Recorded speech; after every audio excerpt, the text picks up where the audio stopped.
There you are. Awesome. Okay, cool. So let me just mute out my background sound. Okay, guys. So let me get myself set up here, and then me and Rob are going to be going through some stuff. So I'm super pumped up for this. Rob, can you hear me? I can hear you, buddy. Okay, awesome. I'm super pumped up to be able to have Rob on my channel here on my group to be able to bring some value to you guys. Now, I want to give you guys a quick background around Rob and me, our relationship that we've had, and how that sounded a little weird, but how long we've known each other, and also the credibility that he's going to be bringing and the value he's going to be bringing to you today. So Rob and I met like 3 years ago, right? Yeah, 3 years. 3 years ago. He had at the time a British store in West Bend, Wisconsin, and I had a cell phone repair shop. And Rob ended up breaking some of his iPads and bringing them to my cell phone repair shop. And that was actually the first time I ever met him. He was doing, he was all into this, but I went over to his British shop. I dropped off the iPads for him. It was really great customer service. And one of the things that I noticed was he was working on another business venture while he was in his little British shop. I think that it was like that was where he did his deals in the back, and the British shop was just a front. But anyways, make sure you don't. It's no drugs. No, that was the reference I was making. Yeah. But anyways, so he had all these things going on, and I remember talking to him, and it was just kind of like this energy. We had an immediate connection, friendship, because I loved entrepreneurship. He loved entrepreneurship. He had a huge background in the banking world. That had been what he had done his whole life. And so we never really got to connect too much on the project that he had going, which he's going to talk about in a minute. But then when I sold my repair shop, and actually it's funny because when I was going through hard times with my repair shop, I would call Rob up and he would kick me in the butt and tell me I was going to do fine. And we kind of formed like our own little support team there where, through the struggles of entrepreneurship. And what's crazy is this time last year, me and Rob were sitting at a coffee shop across the table from each other, and we had a really hard decision to make because when I had sold my shop, I started doing work for Rob. He had a marketing business that he had started, and he was doing web design, and he had hired me to do the back end fulfillment for him. So I was doing, WordPress sites, stuff like that for him. And at the time, I didn't even want to run a business. I said to him, man, I'm sick of running a business. I've done this for the last 4 years, and I just want to have someone give me the work, and I do it. And that lasted how long, Rob? 2-3 months, and I was done with it. I was like, I got to be my own business owner, which is fine. You understood that. So we kind of parted ways in January, not friendship, but just as far as business ways. And he continued down his path that he was going through. And he wanted to work with startups. And I don't like working with startup businesses personally. There's just so many things that are in the air with a startup that they tend to be really indecisive for me, where Rob's really good at helping them pull it all together. And, so I don't typically work with a lot of startups. He wanted to. So we kind of did our own paths. Well, a year later, he has got crazy cool things going on. He's got a new business that he's recently formed. He's got his agency itself started doing pretty well over the last 4 or 5 months, his marketing agency. And, as you guys know, my marketing agency and my course did pretty cool. So then I thought this is a great way to kick off the year, because 12 months later, and here we are. What's funny is how much money were we making a month 12 months ago, Rob? We weren't making any money. That's the point. We had nothing. And then 12 months later, and we both are crushing it pretty well. So I'm going to kick it over to you. Why don't you tell us about some of the wins you've had with your startups, also some of the failures you've had with startups, and what you're doing now, combining all that knowledge together. And then what we'll do is we'll show people how they can implement that process and apply that value to their own businesses and their clients' businesses. Yeah, appreciate it. I don't think that I would be an entrepreneur if I hadn't failed. So if I would have hit it out the park every time, I think I would be very lucky. But yeah, with success comes failure. With failure comes success. If you keep trying and you keep going down the right path. I had in that English store, that wasn't the drugs. It was a little company that I was creating called Proximal. It's a very interesting name. It means radius, radial. The idea was we built an app, and the app was supposed to run as a messaging system that goes out to people and their customers. So they would download the app. A customer could stay on their app, and then they would be able to get shout outs, is what we called it. We trademarked shout outs. I still own shout outs. It's crazy, I know, but I own the term shout out. And so long story short, people, it's hard to sell.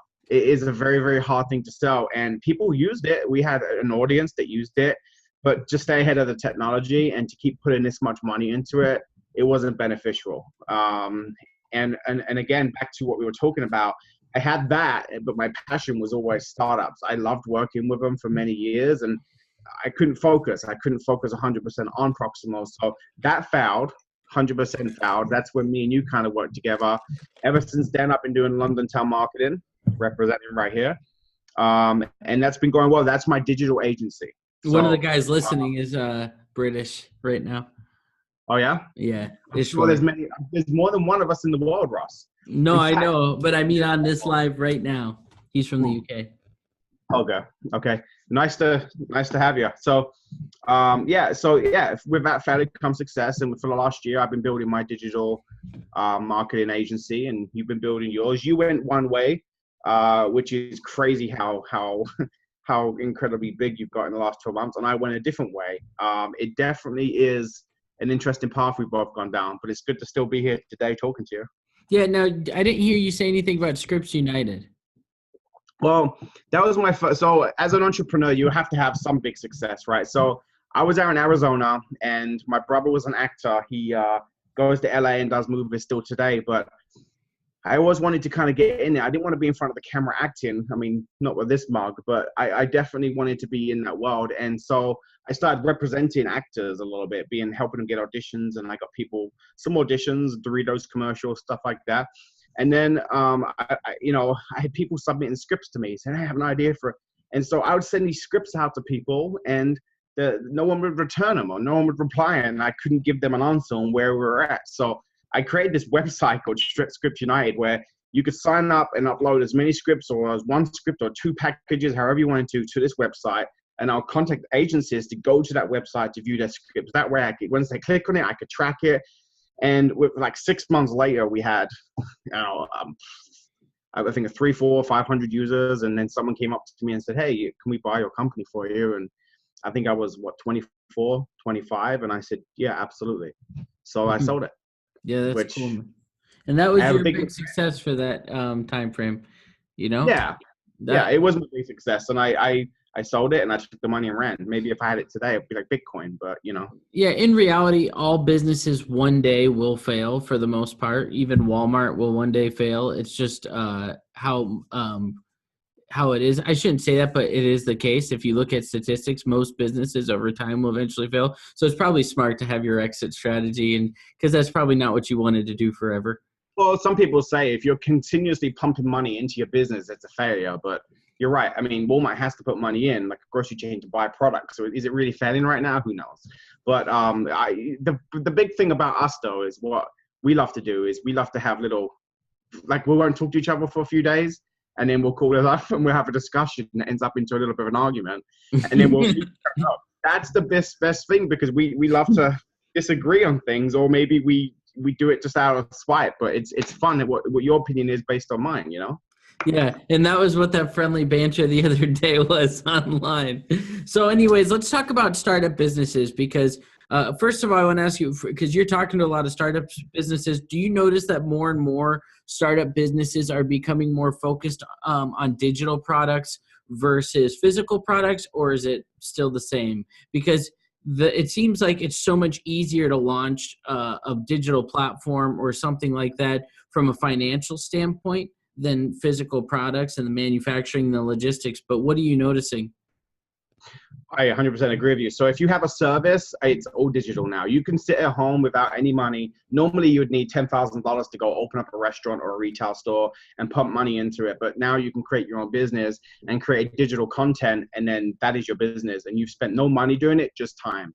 So absolutely, startups have a digital service that they can push. If you have a physical product that they're trying to sell on Amazon or Shopify, sure, that's the product. But if you have a service, it seems to be all digital today. Okay. And so what are you currently doing right now to help these businesses get off the ground? So I have been mentoring startups for a while now in my banking world, in my fund world, in my free world. And eventually it comes to the point where you have 100 different questions coming at once.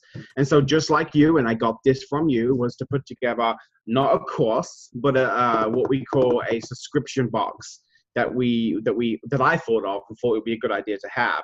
The idea would be to, not everyone needs all content. So you get to pick a box that you have. And we're actually looking to go a la carte right now. You get to pick your box and you get to put what programs or courses you want into this box. And we send it to your email and you sign up for it. And it's all drip content at an affordable price, because we know startups do not have a lot of money. So the goal here is to make it so cheap and affordable, but they can absolutely go from idea to having a business at the end of the course that we have. So let me ask you the question that's burning in my brain, because I want to see your reply to this, if you don't mind. If I put you on the spot? Okay. One of the things that I teach in my program to my students for agency, this is different, I get it, but for agency, is that you don't necessarily want to go after businesses that are not currently advertising and businesses that don't currently have a budget for advertising, because what happens is you end up wasting a lot of time in meetings. There's a lot of them pricking your brain and creativity, but it doesn't, half of them fizzle away, and maybe very few over a long period of time convert into a client. And part of that experience that I had was from what you and I, because we were going after startups with the websites when we first started, and we had people like Brad, we won't go into last names, but people like that who, they had this idea. We met with them 4 or 5 times. We wanted to start a website. It was a really great idea, but it was like all based off of if he got this financing, and then this money, and then when it didn't go through, it was like, well, we just wasted all that time. So what are some of the things that you're looking for to say whether or not you're willing to take on a startup? Is it equity? Is it whatever? And what makes it worthwhile for you? And also for my students, if they're wanting to go after a startup business, whether it's a startup, e-com, or whatever, what kind of things are you looking for in the prospecting to know, like, this is going to end up being where I make money and them just not mooching off my knowledge for free? It's funny because I'm crazy when it comes to, like, I like helping people, and I'm not thinking, okay, this is how much it's going to cost for me to help you right off the bat, because, but you hit the nail on the head about 3 minutes ago. If these people that are coming to me seem to be pushing a digital service that they started up themselves. Now, they haven't put any money into it necessarily except for marketing.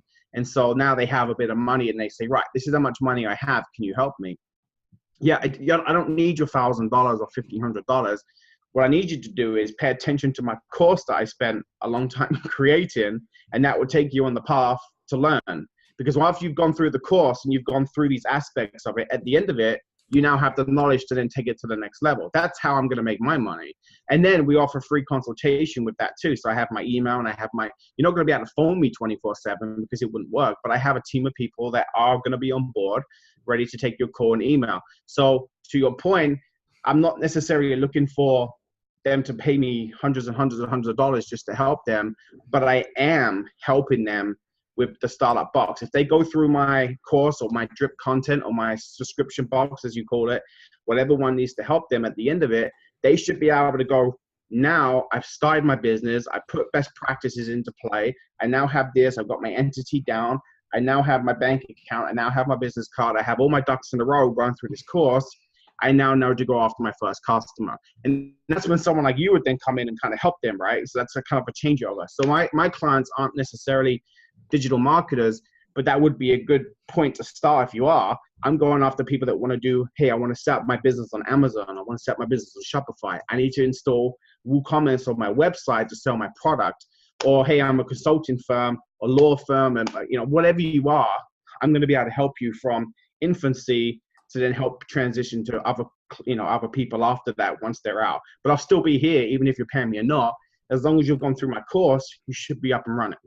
So, in the future, what do you plan to do as far as to be able to scale that? Because I understand, like, because I started out helping everyone for free too, like even stuff like, that I knew was not going to convert to a sale. Like that's part of growing your audience. So I get it. It's kind of growing your network, and you hope that eventually it comes back around to you. And usually it does. When you give enough away, you end up getting a trickle effect. But this kind of leads me into, I'm kind of probing you because you're creating a new product. So that's what this is leading you up to right here. But what is it that you would say you're going to be able to do to still give stuff away for free without it actually being your time? Just like you, man. I mean, going live once in a while and dropping a bombshell that I've just learned. The thing is, being in banking for all these years, I worked in private bank where you have $1 million or more money. I was helping people who had $1 million or more money make more millions of dollars or more money. And I was tired of it because they had a business and they kept coming to me saying, hey, I need to hire this, I need to do this. And I was their go-to person. So, and I was making wages from the bank. They weren't paying me, but I was doing all their work for them. So now my goal is to get you started and continue building it. So right now I have 4 boxes, a course to get you going. And after that, I'm going to be here for consultation.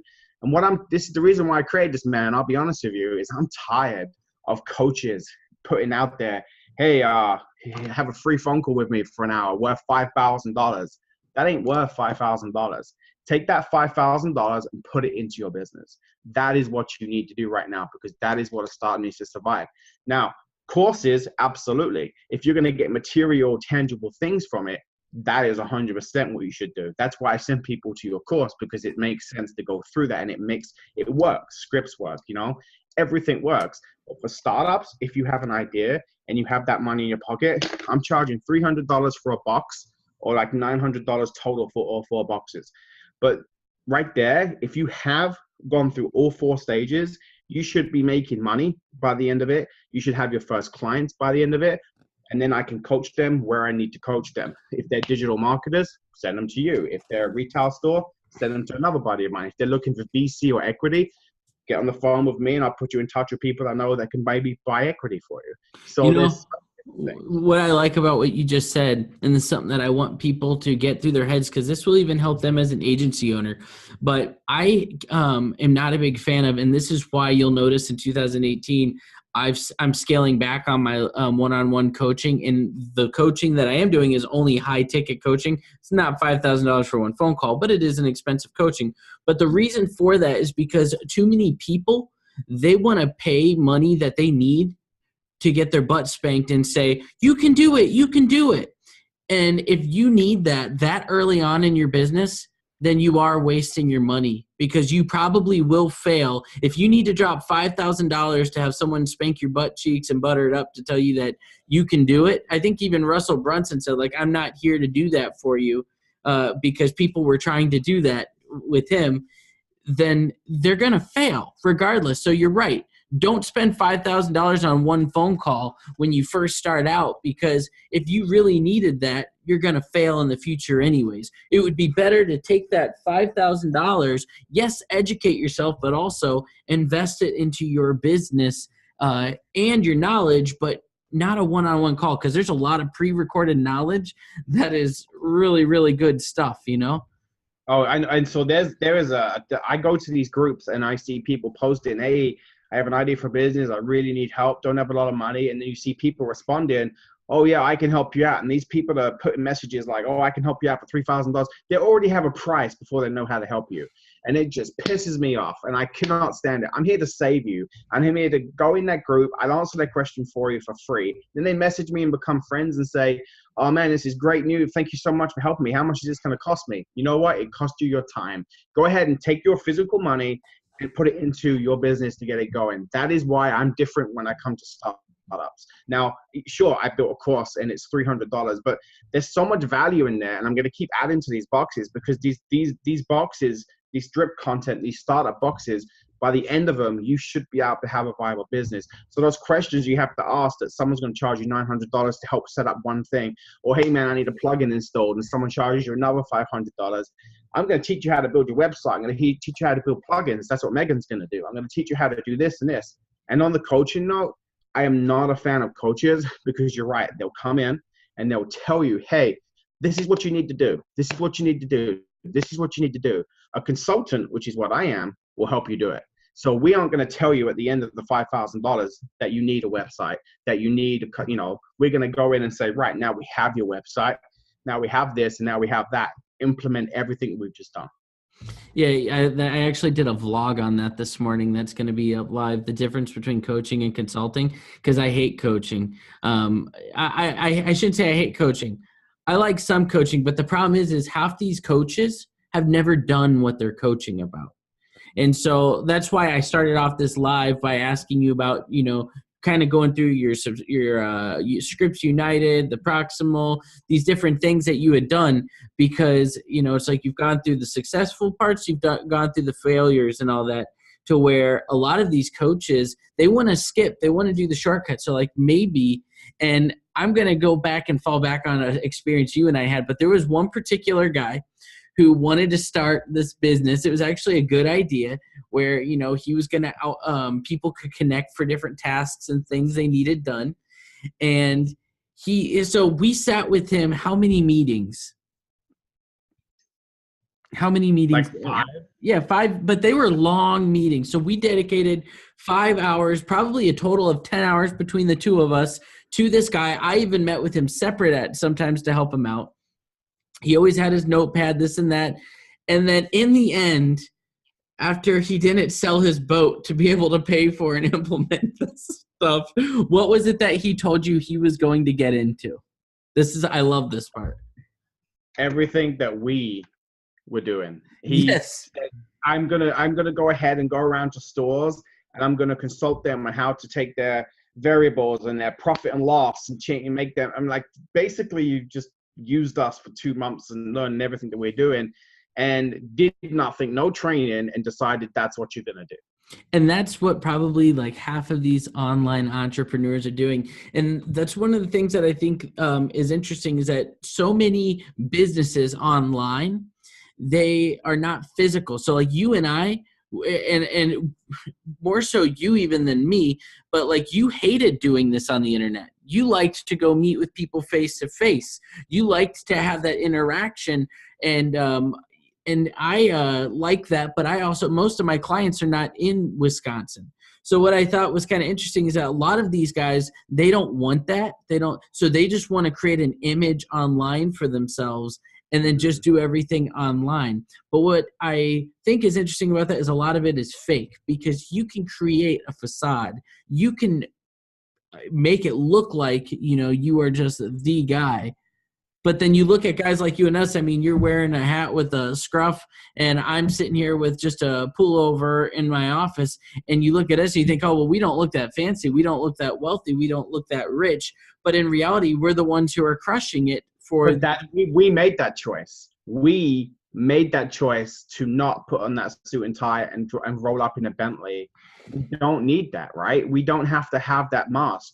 You either need our services and we tell you how it is, or you're going to go with someone else and spend a ton more money, and because they're going to keep faking it until they've made it. And we don't believe in faking it until you make it. We can't teach that. We literally say, right, and if you want to make it somewhere, go through our course or listen to us.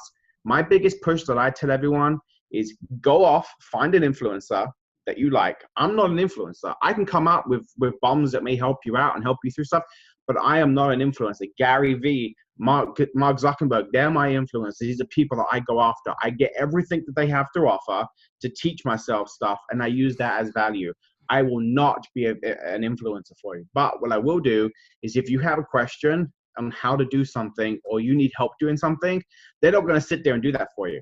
They're not. Grant Cardone is not going to sit there and do that for you unless you win a trip to New York and all this, and he's going to give you an hour of, I'm going to sit there and say, right, how can I help? This is the knowledge I have. And if I don't know how to do it, I have surrounded myself with people who do. Okay, so I want to quickly, because I only have a few more minutes here, but I wanted to quickly go over one more thing, because this would be some advice that you could give to agency owners and so forth. This applies to everyone, my audience, startups.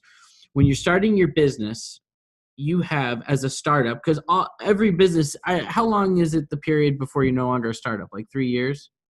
Well, it's 3 years or $50,000 is what they say. 3 years or 50,000. Okay. So if we're doing it based off years, most of us are startups. If we're doing it based off dollars, we've exceeded the startup phase. But the point is that you've got all these moving ends. You got to get your taxes squared away. You got to get your your CRM set up, your invoicing. All of these different things got to come together. Your branding, your logos, your website. And it can get a little bit overwhelming for business owners to be able to do all that. And they almost get paralyzed, and they just end up going and reading post and ClickFunnels groups all day instead of actually taking action. So what would you be able to leave with my audience as, how to organize your thoughts and how to implement things quickly, so that way you're not sitting here 2 weeks from now in the same exact position that you are now? So I released something tomorrow that's completely free to my group. My group is Startup Group Consulting. He can So put a link below it too. I'll put a link in there too. So basically, you can go in there, and I just dropped startup information for you. So your focus is on their customers. How do they get their first customers? I'm focused on how do you get yourself situated and set up. So you can go through my course, and then you could take it as quickly as possible. And a week later, you have your accountant set up, your lawyer set up, you have your bank account set up, you've got your business card ordered, you have your everything set up, all your ducks in a row to protect yourself as a business in order to get to that next step. We also teach how to get your first clients, because I've done that for 10 years. So I know some aspects, not maybe as much as you, but I have some helpful insights too that I'm going to teach, walk you through it. But yeah, I can help you go from A to Z, or Z as we say in England, because once you go there, and they need to be A.1, which is now how to get your first customer. And 8.2 is, so now you've got your first customer. 8.3 is retention. How do you keep your first customer while trying to focus on other customers? So there's a whole bunch to it. But yeah, you definitely want to make sure that you have all your ducks in a row before you get your first customer. Don't just go after the paycheck. Make sure you have the contract in place. Make sure you're correct. And that's how I can help you. Yeah, and it's funny because I've implemented into my new course, not as much on the setup, but like the tools, getting your tools set up as an agency owner. Before my other course, we went right into client acquisition, but now we spend a whole module on setting up our websites and stuff in the beginning. And the reason for that is because one thing that slowed us down was they would like land a client and then like, okay, I need to write up a proposal. And now they'd like have to have all these things together. So the benefit to doing it the way that you're saying is it's almost like you have to have the foundation before you can build the house. The problem is that the foundation can be boring. It's just a concrete slab. It doesn't look fancy, but it's necessary to build a successful house. And so for anybody who's like, I don't really know how to set up my LLC, I don't know what taxes and stuff like that, how that works, I don't know this, and that's where they need this sort of stuff, because then they're at least, set up to succeed. Yeah, because so we help you go from, hey, an idea to Amazon, an idea to Shopify, an idea to both. We help you get going to get that stuff done. It's just at that point when we end my course is when you're really starting to get your customers and starting to get money coming in. Yeah, the foundation's expensive, but in order to have the house, that's when you're going to start making money. So it's kind of like a nice little get together. So staff subscription helps you, and then you can kind of move on to different agencies like yours to now go after clients and keep them and stuff. But I'll be building material like that as well, but just not as much as focused on getting the client, because I want to make sure you're set up correctly, because you can get burned pretty hard, and I can help you if you necessarily need to. So I'll put a link in startsubscription.com. I do have a email collection right there. All you have to do is enter your email completely free, and we'll send you a 20% off coupon. Once you have that coupon, just sit and wait. We're going to go live with pre-sales on February 1st. The course drops February 15th. Whatever box you have, whatever material you've ordered, that's when coming to your email.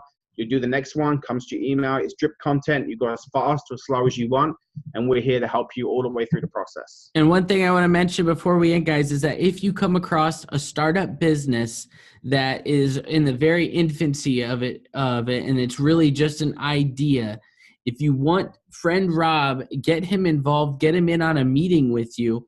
And I'm sure that you guys can work out some sort of JV on those sort of stuff, because the value that he can help bring to that is pretty incredible. So cool, man. Thanks for hopping in on here. And if anybody is watching the replay, please put #replay.